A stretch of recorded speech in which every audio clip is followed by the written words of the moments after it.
Okay, our next unit, and this will be the last one that we look at prior to spring break, deals with sequences in series. So a lot of this is material that you saw in Algebra 2.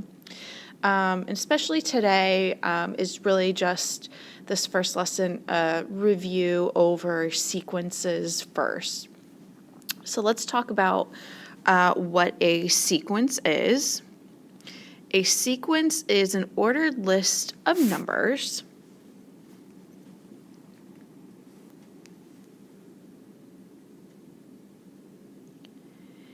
the individual numbers we call the terms of the sequence.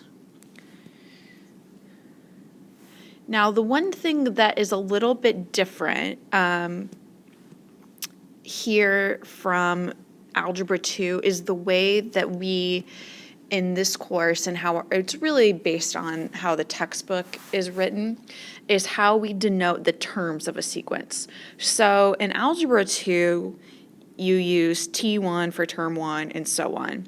In this course, it's A instead of T, but understand that that means the same thing. So all of the formulas that you will see in this course uses A sub 1, A sub 2, etc. for the terms as opposed to T sub 1, okay? But they're going to be very much the same. We use the notation A sub n to denote the nth, which is just the general term of the sequence.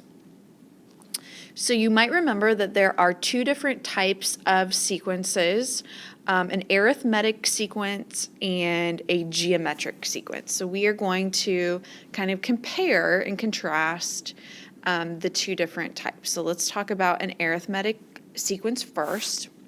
This is a sequence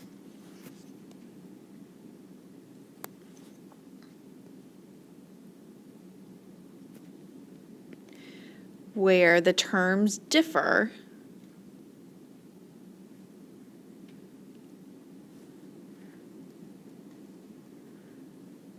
by a fixed quantity or by the same amount. And we call that fixed quantity the common difference.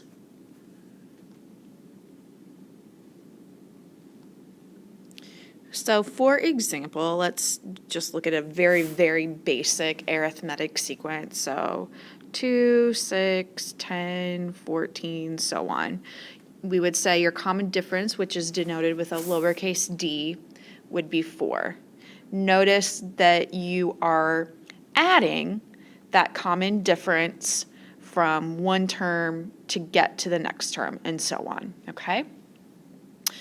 The nth term, again, that just means the general formula for an arithmetic sequence is a sub n equal to a sub 1 plus the quantity n minus 1 times d, where your a sub 1 is your first term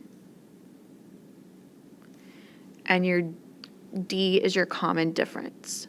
So what that formula will find for you is any term of your sequence if you have that information, a sub 1 and d.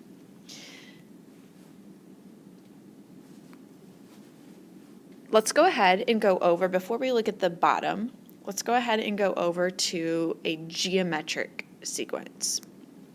So a geometric sequence is a type of sequence where the successive terms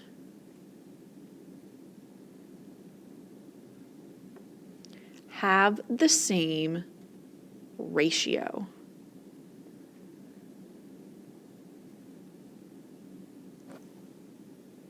They have the same ratio. So for example, 2, 4, 8, 16, and so on. So notice that you can't add the same number to one term to get to the next. So this cannot be arithmetic. But if we took the ratio of successive terms. So for instance, if I took the ratio of 4/2, that ratio is the same as 8/4, 16/8, and so on, okay? We call that the common ratio, lowercase r, so in this case, that common ratio would be 2, because the ratio of successive terms here is 2. Your general formula for the nth term of an arithmetic sequence is a sub n equal to a sub 1 times r to the n minus 1. So again, that a sub 1 represents the first term of the sequence. R is your common ratio. Okay? Now, one thing that is really not discussed in Algebra 2 that we talk about a little bit here is the type of function that these different sequences resemble, okay? So the first one, that arithmetic sequence resembles a linear function.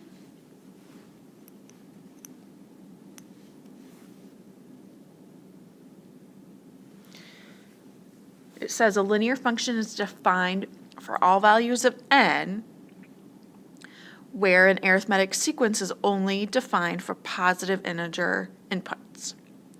So we can think of an arithmetic sequence as a linear function whose domain has been restricted to the positive integers.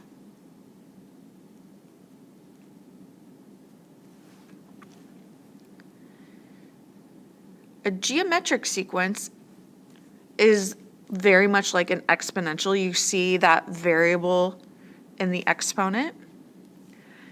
This is an exponential function whose domain has been restricted to the positive integers. Okay. All right, so let's just look at a couple of examples here. So in the first group, we are just identifying if the sequence is arithmetic, geometric, or it could be neither.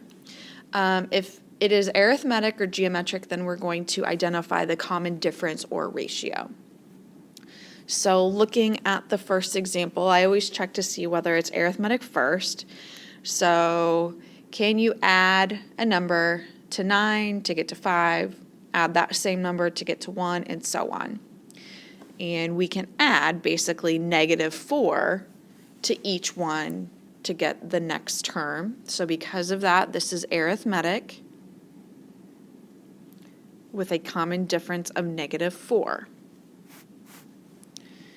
If we look at the next one, same thing. Can I add the same thing? So if I added here, that would be -5, -5. Oh, but then that would not hold, so it's not arithmetic. So let's check if it's geometric. So geometric, we take the ratio of successive terms, so that would be 1/2. That ratio is not the same, so this would be neither. It's neither arithmetic or geometric.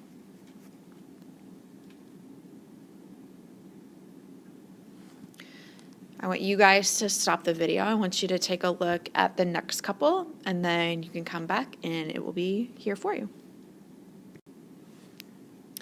All right, so you should have looked at the rest of these on your own. For this one, it is geometric because the ratio of successive terms for each one is 2, so the common ratio would be 2. The next one is also geometric because the ratio of successive terms is all -1/2. And then the last one might have been kind of tricky. So from 2 to the next term, you're adding p. From here to the next one, you're adding another p, which is where you get the 2p, and so on. So this is arithmetic with a common difference of p. Okay?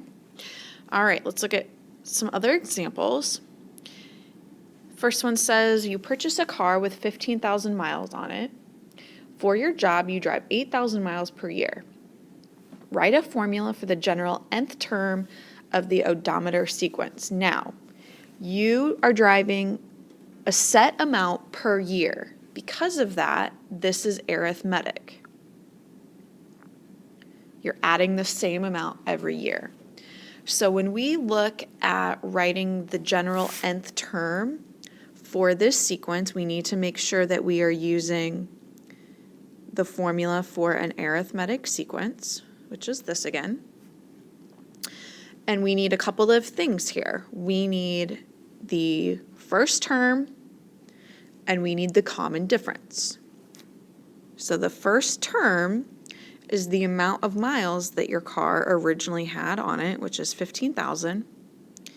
And then the common difference is how much it's changing per year. So that would be the 8,000 that you drive each year. So from there, I'm just going to substitute those values into our formula. So A sub n equals 15,000 plus n minus 1. So I want a general formula so that n is going to stay in there to remain general, and then times the 8,000. And then from here, we're going to simplify a little bit. So distribute the 8,000 and then combine like terms.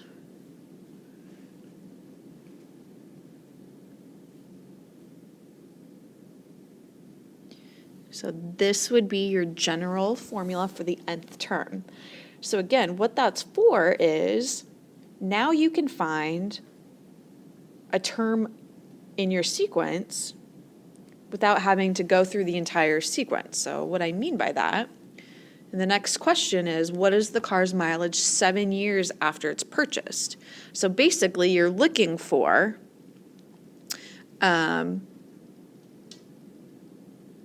the mileage after you've driven this car for 7 years. So without having to kind of write out every single term, you can use that formula to find your mileage. Now, one thing here, that A sub 1 is actually year 0. That's really when you bought the car, okay? So 7 years after that is actually A sub 8. So really be careful with things like that. So using this formula, I'm looking for A sub 8. So that's 7,000 plus 8,000 times 8. Now, one thing to point out, the value of n here is the same as the value of n there. That basically refers to the term number that you're looking for. And then it's just a matter of simplifying here. So A sub 8 ends up being 71,000. All right, last example here. As part of your new job, your starting salary is $40,000 and you have been promised a 5% raise every year. If you are ever offered that for a new job, I would take that. 5% raise every year is not normal. Because we are adding a percentage, this is going to be geometric.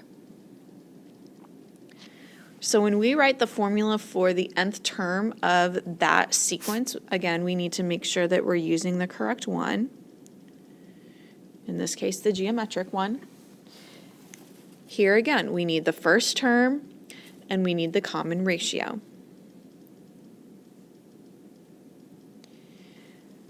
The first term here is that initial salary of $40,000.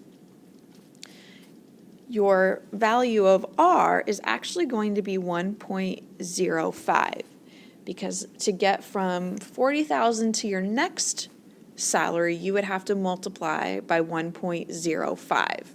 So you take that percentage raise, add 1 and turn it into add 100 and turn it into a decimal, okay? And then just plug those in. So A sub n is equal to 40,000 times 1.05 to the n minus 1. Then in the next part, we can use that formula to find our salary 10 years, after 10 years on the job. So again, A sub 1 was really year 0. So A sub 11 would be year 10. So then substituting that in here, I'm looking for A sub 11. That's 40,000 times 1.05 to the 11 minus 1. And then just calculate that on your calculators. That comes out to be $65,155.79. That's a pretty good increase after 10 years. I certainly haven't gotten that.